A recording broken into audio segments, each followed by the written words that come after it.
10 जुलाई 2017। कई भक्त अमरनाथ यात्रा में निकले। बस में मंदिर की ओर सफर कर रहे थे। सुनसान रास्ते, चारों तरफ पहाड़। तभी अचानक से गोलियां चलनी शुरू हुईं। ये एक आतंकी समूह था जो सभी भक्तों को मौत के घाट उतारना चाहते थे। आतंकी बस में घुस गए और कई मासूम बच्चों, महिलाओं को मार दिया। लेकिन केवल एक व्यक्ति उस घटना से बच पाया, जिसका कहना था कि जब एक आतंकी उस पर गोली चलाने वाला था, तब एक रहस्यमयी आकृति ने उसकी जान बचा ली। उसने देखा कि यह आकृति अचानक आई और आतंकी भाग गया। यात्री का मानना था कि यह भगवान शिव का रूप था। एक गुफा जहां समय ठहरकर बर्फ बन गया। एक रहस्य जिसे स्वयं भगवान शिव ने हिमालय की गोद में छुपाया था। आइए मैं आपको एक ऐसी यात्रा में ले चलता हूं जहां हर साल बर्फ से बनी शिवलिंग अपने आप प्रकट होता है।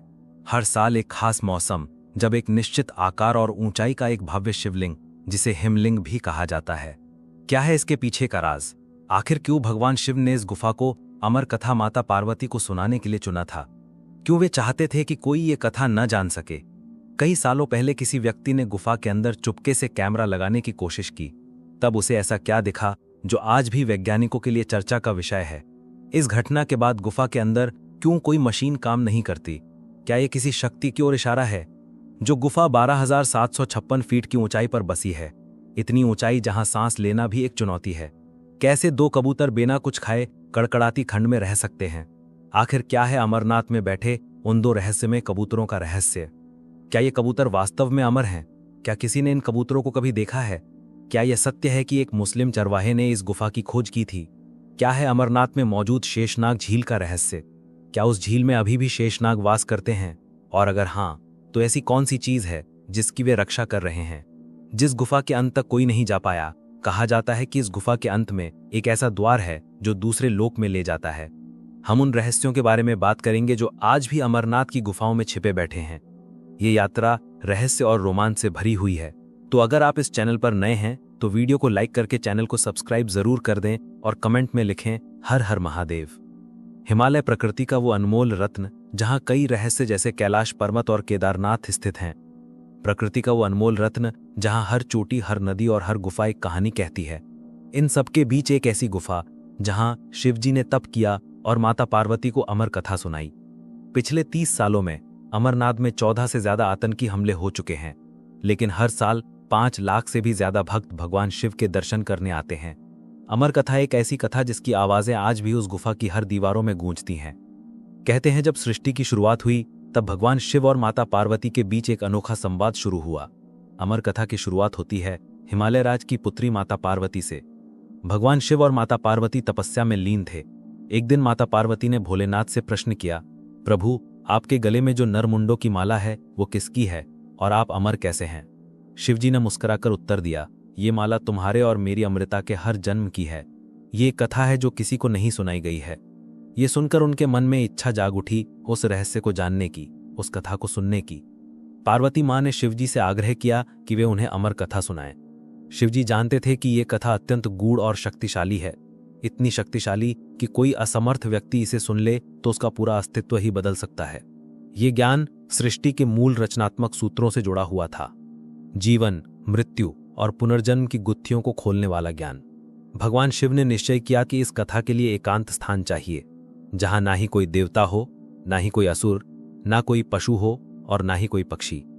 भगवान शिव ने यात्रा आरंभ की। सबसे पहले उन्होंने अपने प्रिय वाहन नंदी को कैलाश पर ही छोड़ दिया, फिर अपने पुत्र गणेश को भी। वे ये चाहते थे कि ये कथा सुनाते समय कोई उपस्थित ना हो। पृथ्वी, जल, अग्नि, वायु और आकाश, ये सभी मिलकर पंच महाभूत बनाते हैं। शिवजी ने पंच महाभूत के साथ अपने मस्तक के चंद्रमा को भी पीछे छोड़ दिया। ये इस कथा की शक्ति को दर्शाता है। वे केवल पार्वती को ये कथा सुनाना चाहते थे। अंत में यात्रा समाप्त हुई। शिवजी ने एक ऐसी गुफा ढूंढी जहां चारों तरफ एक भव्य ऊर्जा थी, जहां आत्मा और ब्रह्मांडीय ऊर्जा का मिलन संभव था। एक प्राचीन और दुर्गम गुफा जिसे आज हम अमरनाथ गुफा के नाम से जानते हैं। और यहीं पर उन दो रहस्यमयी कबूतरों की कहानी आती है जो मैं आपको थोड़ी देर में बताने वाला हूं। कथा आरंभ करने का समय आ गया था, लेकिन भगवान शिव ने माता पार्वती को स्पष्ट निर्देश दिए, जब तक मैं बोलूं तब तक तुम हो की ध्वनि करती रहना। इससे मुझे पता चलेगा तुम मेरी बातें सुन रही हो। माता ने उनकी आज्ञा को स्वीकार किया और कथा आरंभ हुई। ये तो आप जानते ही हैं कि ये कोई साधारण कथा नहीं थी। इस कथा में शिवजी ने बताया कैसे आत्मा शरीर बदलती है, कैसे मृत्यु एक भ्रम है और कैसे चेतना का स्तर ऊंचा उठाकर कोई भी अमृतत्व को प्राप्त कर सकता है। उन्होंने परम ऊर्जा के स्रोत, सृष्टि की रचना, भ्रम और माया के रहस्य और अमृतत्व की विधि सभी कुछ उजागर किया। कथा चल रही थी और अब कुछ ऐसा हुआ जिसने सब कुछ बदल दिया। कथा के दौरान माता पार्वती गहरे शांति और ध्यान के कारण नींद में चली गईं, लेकिन फिर भी हूं की आवाज आ रही थी।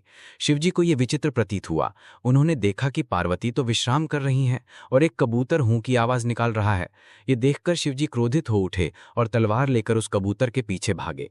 लेकिन अमर कथा को पक्षी ने सुन लिया था, जिससे वो भ्रम ज्ञान में परिपूर्ण हो गया। वो कोई साधारण पक्षी नहीं था, उसमें चेतना आ गई थी। वो उड़ते उड़ते माया का सहारा लेकर व्यास जी की पत्नी के गर्भ में प्रवेश कर गया। भगवान शिव के डर से पूरे 12 साल उस पक्षी ने गर्भ में ही बिताए। अब भगवान विष्णु ने उसे अभय प्रदान कर दिया था, जिसके कारण वो बाहर आ पाया और आगे चलकर महामुनि शुकदेव कहलाया। एक रहस्यमयी कथा, इसने एक साधारण से पक्षी को महामुनि बना दिया। ये वही महामुनि जिन्होंने आगे चलकर भागवत पुराण का उपदेश राजा परीक्षित को दिया था। आज भी लाखों की मात्रा में श्रद्धालु अमरनाथ में इतने कठोर मौसम और ऊंचाई का सामना करके केवल बर्फ से बनी चमत्कारी हिम शिवलिंग को देखने आते हैं। ये एक ज्ञान स्थली है, एक ऊर्जा केंद्र है, जहां आत्मा अपने वास्तविक स्वरूप से साक्षात्कार कर सकती है। हर साल सावन के महीने में जब आषाढ़ पूर्णिमा से रक्षाबंधन तक की पवित्र बेला चलती है, ये शिवलिंग स्वयं प्रकट होता है। ना ही कोई इसे बनाता है, ना ही कोई सजाता है। एक दिव्य शिवलिंग जो बर्फ से बना है, जो प्रकृति और परमात्मा का एक अनोखा संगम है। लेकिन सवाल यह है कि बिना किसी मनुष्य की सहायता के पानी की कुछ बूंदें शिवलिंग का आकार कैसे ले लेती हैं? तो आइए विस्तार से जानते हैं। जमीन से 388 मीटर यानी 12,756 फीट की ऊंचाई पर स्थित अमरनाथ गुफा, जहां हर साल प्रकृति अपना चमत्कार दिखाती है। बर्फीली बूंदें जो गुफा की छत से टपकती हैं और एक ठोस शिवलिंग का आकार बनाती हैं। सावन के महीनों में हिमलिंग अपने पूर्ण रूप में आता है। इसकी ऊंचाई 10 से 18 फीट होती है। जैसे जैसे चंद्रमा घटता है, हिमलिंग भी घटने लगता है। श्रावण पूर्णिमा को ये अपने चरम पर होता है और अमावस्या तक ये छोटा हो जाता है। ये एक ऐसा चक्र है जो चंद्रमा के चरणों के साथ तालमेल रखता है। कई वैज्ञानिकों का ये कहना है कि ये एक स्टैलेग्माइट प्रक्रिया है। उनके अनुसार गुफा में चूना पत्थरों की ऐसी रचना है कि जब उन पर पानी रिसता है और कम तापमान की वजह से बर्फ बन जाता है। लेकिन यह हैरानी की बात है कि बर्फ जमने के लिए 0 डिग्री से कम तापमान जरूरी है, लेकिन गुफा का तापमान तो 0 डिग्री से नीचे जाता ही नहीं। तो सवाल यह है कि कैसे ये बर्फ इतने कठोर शिवलिंग का आकार लेती है। गुफा में अन्य बर्फों को केवल हाथ लगाते ही पिघल जाता है, लेकिन ये शिवलिंग इतना मजबूत होता है कि हफ्तों तक नहीं पिघलता। आखिर ये कैसे संभव है? नीलम पुराण में भी इस शिवलिंग को चंद्रमा के चक्र से जोड़ा गया है। भक्तों का कहना है कि गुफा के अंदर भव्य ऊर्जा का प्रवाह इतनी शक्तिशाली है कि वे अपने पूरे शरीर में इसे महसूस कर सकते हैं। ये एक ऐसी ऊर्जा है जिसे वैज्ञानिक भी नहीं माप पाए हैं। शिवलिंग के आसपास गणेश, भैरव और माता पार्वती के अलग अलग हिमखंड बनते हैं। ये हिमखंड भी उसी तरह बनते हैं जैसे शिवलिंग, लेकिन आश्चर्य की बात यह है कि हर साल इनका स्थान समान रहता है। ये कैसे संभव है? क्या प्रकृति की रचना इतनी सटीक है? भक्त कहते हैं कि ये शिव की माया है। वे अपनी इच्छा अनुसार हर साल एक ही स्थान पर शिवलिंग की रचना करते हैं। अमरनाथ का चमत्कार केवल यहाँ तक ही सीमित नहीं है। कबूतरों का जोड़ा अमरनाथ की सबसे रहस्यमयी और दिव्य पक्षी। कहा जाता है कि ये जोड़ा शिवजी के समय से इसी गुफा में रहते हैं। जब शिव माता पार्वती को अमर कथा सुना रहे थे, तब एक शुक पक्षी ने एक कथा सुनी और अमर हो गया। आपको ये याद होगा कि शिवजी क्रोधित होकर कबूतर के पीछे भागे, लेकिन उस समय कुछ ऐसी घटना हुई थी जो भगवान शिवजी को जानकर नहीं थी। उस समय कबूतर ने गुफा में 2 अंडे दे दिए थे। ये वही जोड़ा है जो आज भी गुफा में मौजूद। अगर कोई भक्त इस जोड़े को देख ले तो उसकी यात्रा सफल मानी जाती है और कहा जाता है कि ये जोड़ा, जिसे अमर पक्षी के नाम से भी जाना जाता है, उनके दर्शन भगवान शिव और माता पार्वती के दर्शन के बराबर हैं। आपके मन में ये सवाल तो जरूर आया होगा कि इतनी ज्यादा ऊंचाई, कम तापमान और कम ऑक्सीजन, ऐसी परिस्थितियां पक्षियों के लिए असहनीय हैं। आप ही बताइए, क्या ये चमत्कार नहीं है कि इन्हीं परिस्थितियों में न केवल ये पक्षी जीवित हैं बल्कि हर साल दिखाई देते हैं? 2014 में एक घटना हुई। रमेश शर्मा ने गुफा के कोने में 2 कबूतरों को देखा जो दीवार पर बैठे थे। लेकिन क्या आप जानते हैं कि एक बार किसी व्यक्ति ने जिज्ञासा में गुफा में कैमरा लगाने की कोशिश की और सफलतापूर्वक लगा भी दिया। लेकिन जो उसके बाद हुआ वो सुनकर आप चौंक जाएंगे। इस घटना के बाद किसी ने भी गुफा में कैमरा लगाने की जरूरत नहीं की। ये जानने से पहले अगर आप वीडियो के इस भाग तक पहुंच गए हैं तो चैनल को सब्सक्राइब जरूर करें। कई साल पहले जम्मू कश्मीर के एक निवासी राम ने यात्रा समाप्त होने का इंतजार किया। जैसे ही यात्रा खत्म हुई उसने चुपके से गुफा में कैमरा लगा दिया। सारे भक्त जा चुके थे, गुफा खाली थी। ना कोई पशु, ना कोई पक्षी और ना ही कोई जानवर। एक रात राम ने देखा कि एक साधु शिवलिंग के सामने जाकर बैठ गया। ना ही कोई ध्वनि निकल रही थी और ना ही वो हिल रहा था। उसने अपने पूरे शरीर को राख से लेप लिया था। राम उस साधु को देखते ही रहा। एक दिन बीता, 2 दिन हो गए। देखते देखते एक हफ्ता बीत गया। साधु नहीं हिला, ना कुछ खाया, ना ही कुछ पिया। ध्यान और भक्ति में लीन साधु का शरीर धीरे धीरे सिकुड़ने लगा और देखते ही देखते पूरी तरह से सिकुड़ गया और एक दिन गायब हो गया। रमेश ये दृश्य देखकर डर गया। वो तुरंत पुजारी के पास गया और उन्हें सारी घटना बताई। पुजारी ने रमेश को बताया कि वो कोई साधारण साधु नहीं था, वो एक सिद्ध पुरुष था। ऐसे योगी अमरनाथ की गुफा में साधना करने आते हैं। वे शरीर से परे आत्मा से शिव में विलीन हो जाते हैं। ये सारी बातें रमेश सुनकर स्तब्ध रह गया और तुरंत उस कैमरे को गुफा से निकाल दिया गया, क्योंकि भगवान और प्रकृति के रहस्य किसी को नहीं पता चले तो ही अच्छा है। कहा जाता है कि इस घटना के बाद गुफा में एक विशेष ऊर्जा ने जन्म लिया और आज तक कोई भी आधुनिक मशीन जैसे मोबाइल, रेडियो, सब में तकनीकी दिक्कत आनी शुरू हो गई। आज भी अमरनाथ की हर दीवार, पत्थर में अमर कथा गूंजती है। कहा जाता है कि जैसे ही कोई गुफा में प्रवेश करता है, एक अजीब सी कंपन और ऊर्जा महसूस होती है। अमरनाथ यात्रा की बात आए और शेषनाग झील के बारे में चर्चा ना हो, ऐसा हो नहीं सकता। जो भी भक्त शेषनाग झील में जाता है वो एक दिव्य शक्ति को अनुभव कर सकता है। ये केवल एक ठहरने की जगह नहीं है, ये एक आस्था से भरी दिव्य शक्ति को महसूस करने की जगह है। कहा जाता है कि जब भगवान शिव ने अमर कथा सुनाने के लिए इस गुफा को चुना तो अपने सभी साथियों को अलग अलग स्थानों पर त्याग दिया। उन्हीं में से एक हैं शेषनाग, जिन्हें शिव जी ने एक झील में निवास करने और उसकी रक्षा करने को कहा। मान्यता है कि आज भी इस झील में शेषनाग निवास करते हैं। कहा जाता है कि हर 24 घंटे में वे झील से बाहर आते हैं, लेकिन हर किसी को इनके दर्शन नहीं मिलते।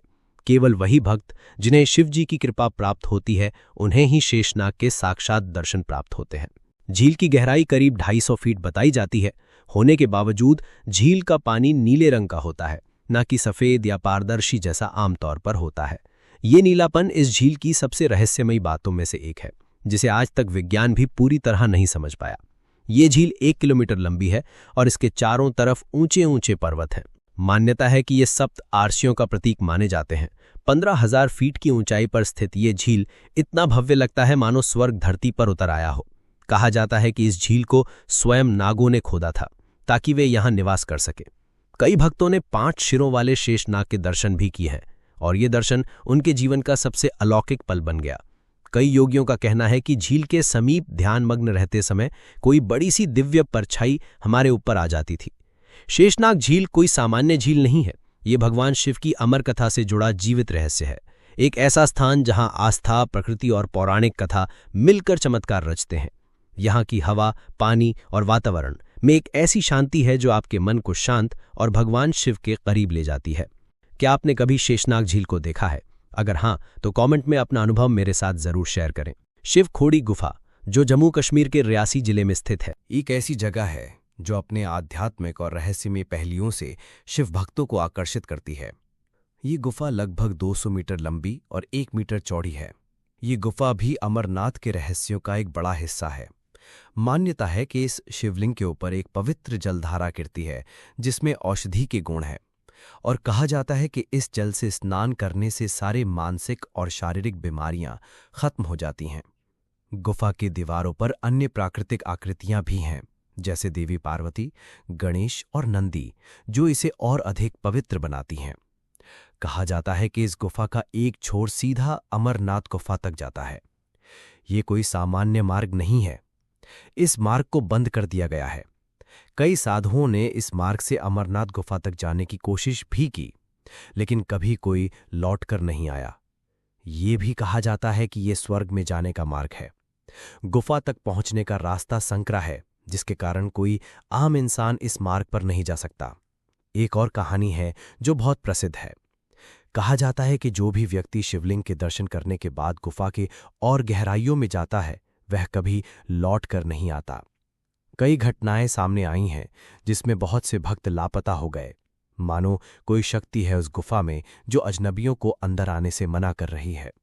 इसीलिए आज भी दर्शन के लिए केवल एक निश्चित सीमा तक जाने की अनुमति है और गुफा का अंतिम सिरा अनदेखा और अनसुलझा रहता है। शिवखोड़ी गुफा तक पहुंचने के लिए यात्रियों को 179 सीढ़ियां चढ़नी पड़ती हैं, जो गुफा के प्रवेश द्वार तक जाती हैं। ये यात्रा शारीरिक रूप से कठिन है, लेकिन आध्यात्मिक रूप से संतोषजनक होती है। गुफा के अंदर एक शिवलिंग है जिसके ऊपर से पानी गिरता है। अंदर का वातावरण शांत और भव्य है। भक्त यहाँ आते हैं, दर्शन करते हैं और कुछ मात्रा में पानी अपने साथ ले जाते हैं, मानते हुए कि यह उनकी बीमारियों को ठीक करने की शक्ति रखता है। चलिए अब उस सच्चाई से पर्दा उठाते हैं जो अमरनाथ के इतिहास में गलत तरीके से पेश की गई है। यह उस मुस्लिम व्यक्ति के बारे में है, वो कहानी जो बार बार दोहराई जाती है कि 1950 में बूटा मलिक नामक एक मुस्लिम गणरिये ने इस पवित्र गुफा की खोज की। लेकिन सवाल ये खड़ा होता है कि हम उस समय की बात कर रहे हैं जब इस्लाम का जन्म भी नहीं हुआ था। पैगंबर मोहम्मद जिनसे इस्लाम धर्म की शुरुआत हुई, हम उससे कई साल पहले की बात कर रहे हैं। सनातन धर्म सभी धर्मों से बहुत पुराना है। उस समय अनुयायी अमरनाथ गुफा में बाबा बर्फानी की पूजा करते थे। तो फिर बूटा मलिक की कहानी कैसे सच हो सकती है? जब हम इस गलत इतिहास को सुधारेंगे और अमरनाथ के सही इतिहास को सामने लाएंगे, वो इतिहास जो प्राचीन ग्रंथों, पुरातत्व और सनातन संस्कृति की गहरी जड़ों में बसा है। भारतीय पुरातत्व विभाग इसे कम से कम 5000 साल पुराना मानता है। ये समय महाभारत से भी पुराना है। लाखों साल पुरानी हिमालय की चट्टानें इस गुफा को इतनी प्राचीन बनाती हैं। कश्मीर के महान इतिहासकार कल्हण ने अपनी रचना राजतरंगिणी में अमरनाथ का स्पष्ट उल्लेख किया है। ये किताब 12वीं सदी में लिखी गई और इसकी रचना के अनुसार कश्मीर के राजा संधिमती शिवजी के बहुत बड़े भक्त थे। वे हर दिन पहलगाम के जंगलों में एक भव्य शिवलिंग की पूजा करते जो बर्फ से बना था। ये बर्फ का शिवलिंग वही है जिसे आज हम अमरनाथ गुफा के हिमलिंग के नाम से जानते हैं। अगर 2000 साल पहले ये पूजा हो रही थी, तो फिर 1950 में बूटा मलिक की खोज की बात कैसे सच हो सकती है? नीलमत पुराण, जिसे 6ठी सदी में लिखा गया था, तब इस्लामी पैगंबर का जन्म भी नहीं हुआ था और जिसमें अमरनाथ यात्रा का विस्तार में वर्णन किया गया है। इस किताब में कश्मीर के इतिहास और धार्मिक स्थलों को उजागर किया गया है। इस किताब में ये लिखा है कि अमरनाथ गुफा को अमरेश्वर भी कहा जाता है, जहां सैकड़ों साल पहले से ही लोग भगवान शिव के बर्फीले शिवलिंग के दर्शन करने आते थे। भृंगु संहिता में भी अमरनाथ के मार्ग के प्रमुख स्थलों अनंतनाग, चंदनवारी, शेषनाग, पंचतरणी और अमरावती का उल्लेख है, जहां यात्री धार्मिक अनुष्ठान करते थे। ये बातें तो यही साबित करती हैं कि सनातन धर्म की संस्कृति बहुत पुरानी है और अमरनाथ इस संस्कृति का हिस्सा सैकड़ों साल पहले से ही था, जब इस्लाम का इस धरती पर कोई अस्तित्व नहीं था। सच्चाई तो बस यही है कि आज भी अमरनाथ में चढ़ावे का एक हिस्सा बूटा मलिक और उसके परिवार को दिया जाता है। ये परंपरा सम्मान का हिस्सा हो सकती है, लेकिन इसे गुफा की खोज से नहीं जोड़ा जा सकता। अमरनाथ यात्रा पुस्तक के लेखक अमित कुमार सिंह लिखते हैं कि पुराणों में अमर गंगा का उल्लेख है, जो सिंधु नदी की सहायक नदी थी। भक्त इस नदी की मिट्टी अपने शरीर पर लगाते थे क्योंकि माना जाता था कि ये पापों को धो देती है। ये परंपरा हजारों साल पुरानी है, जो बूटा मलिक के समय से बहुत पहले की है। ये थी अमरनाथ यात्रा। यह यात्रा हमें हर मोड़ पर कुछ नया सिखाती है। रमेश की कहानी हो या शिवखोड़ी गुफा का अद्भुत पानी जो किसी भी बीमारी को ठीक कर दे। अगर इस वीडियो से आपको कुछ भी सीखने और जानने को मिला हो, तो वीडियो को लाइक कर चैनल को सब्सक्राइब जरूर कर दें।